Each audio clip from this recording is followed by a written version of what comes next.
What's going on, Blitz Nation? We are backstage at Sonic Temple 2024 with the guys from HotBox. How are you? 3, 2. Hey, we fucking fine. Oh, we're good. You can swear, it's online. Oh, yeah. So you guys had the honor of opening Sonic Temple 2024. So what was that like? Oh man, it's so crazy to see all the people rushing in and waiting to see you on the stage. It's Yeah, crazy. that's crazy.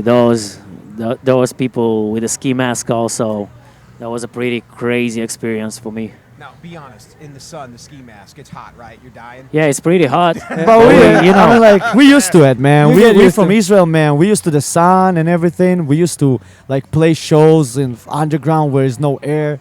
Like, you know, me and Flip, we don't even have, like, a hole in the mask so we can breathe or Yeah. drink water. But we used to it, man. So here's my question for you. How did you guys, growing up there, what was it like trying to get your start and trying to get your music out there? Was it a little bit, because I mean over here, we have access to whatever social media app we want to be on. We have access to the internet whenever you want to, and I know a lot of places in the world, that's not always the case. So how did you guys find a way to break through all that and get your music out there so people could hear it? Well, I mean, like, it was like, even when we started in Israel and we had our local metal scene, we didn't get accepted that easy because we were from the south, like from nowhere basically. So we needed to start doing street shows to get like just like free stage because we don't have money to pay like to venues. So we started playing skate parks all over the country. From there, we moved to do like alley shows in the middle, like, and people got a hang of it and they were like, "Yo, I want this. I want to be on the bill too." And then we started doing it with more bands.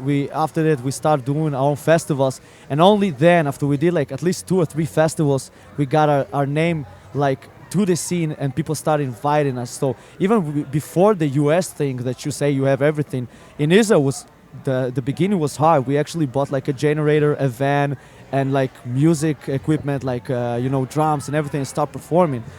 But eventually, we became one of the biggest band in Israel, and after this, we signed in a TKO booking agency, and we moved here. I mean, like, and we have a huge follow-up from Israel. We have our own crowd that digging our own music because we were the only rap metal band in Israel. Yeah. Yeah, and Now, and that's kind of I was just going to say, that's kind of a niche, which I'm sure there are also probably kids out there to aspire to do what you guys are being fortunate enough to do. Did you ever think when you started playing a show in the alley that you'd be on a stage in front of 20,000 people? Yeah, Yeah, definitely, yeah. definitely. No doubt at we all.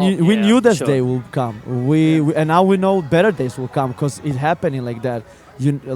It always our goal to be in the US. We came here. That's a fact. We established some stuff that we wanted to. We got our goals. Now we have bigger goals, and we always like that. We every year we sit down and write our goals and be like, okay, this year goals, we're doing them, and then next year goals are bigger and bigger and bigger.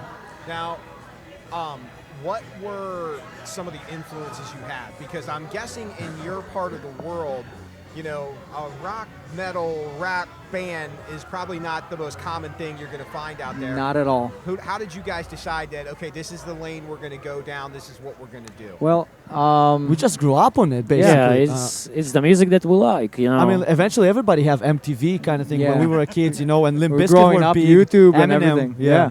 And we, like, you still have a beautiful metal scene in Israel, really beautiful with really supportive fans and stuff like that. But And in the it's same growing. time, yeah, and it's growing every and- year. It's bigger and bigger. But at the same time, like, luckily, you know, I had like CDs of Korn and DVDs of Korn, like all the behind the scenes, and we grew up on watching that. And part of the thing we live together is like, because this is like, we felt this is what big band's supposed to look like. This is rock and roll, man. Like today it feels like people forgot what is like rock and roll. If you don't have money, I won't do it. If it's sleeping on the floor, I won't do it. No, we're doing all of it. I think the cool thing about music, and one of the coolest things that's always been there, is it doesn't matter what walk of life you're from. It doesn't matter where you're going when this is done, but you can look out there and you can see all these people from different backgrounds, and they come together to have a good time. There's no animosity. They're just here to take in the sounds that are coming out there and to kind of intermingle with like-minded people. And I've always thought that's the coolest thing in the world, that it's amazing how that can bridge gaps that the highest paid politicians in the world can't figure out how to bridge that gap. Hell yeah. But you can get 20,000 people at a concert, and all of a sudden they can all get along with no problem. Hell yeah, that's true. That's true. That's the main reason, like, we're a crossover genre. So people that never saw a metal show or never been in a rock show, all of a sudden come in and they're used to listen to rap, maybe rock, a little bit of rock, and they hear us on stage and they feel the energy and they get along with everybody, even though they never been in a mosh pit, never been in anything like it.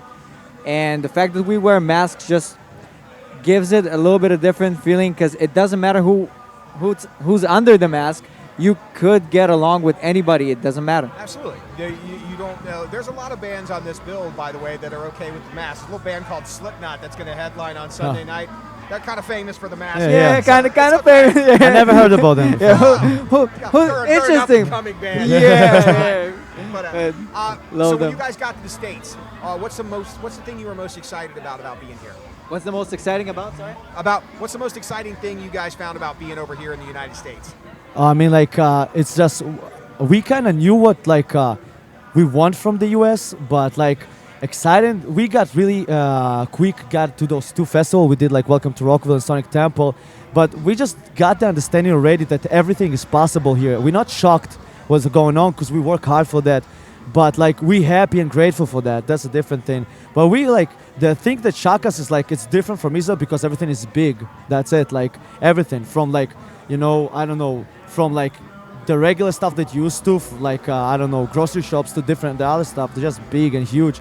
But we were ready to, like, we knew we were gonna be here. So in our mind, we were already picturing it, how it's gonna look like anyway. So we're not that shocked from the US itself. We're just here to do whatever we need to. Very cool. Well, it was cool to see you guys open the show today. Much success to wherever this takes you next. Hopefully, the great thing about festivals like this is because everybody's here to see so many different bands that they love, it causes a lot of exposure for other bands, and it puts them in front of people that might not have been able to check them out before. So nothing but success for you guys. Thank you guys very much. Thank you so much. Thank you Yeah. for talking to us. The guys in HotBox, they got the Open Sonic Temple 2024. Check them out online. You guys got socials that anybody can follow you on? Yeah, of course. Follow the band, HotBox Band, on Instagram. We are on all the social medias, all the platforms. So check it out. And follow. Like and follow. Thanks, Blitz Nation. Yeah. Sal.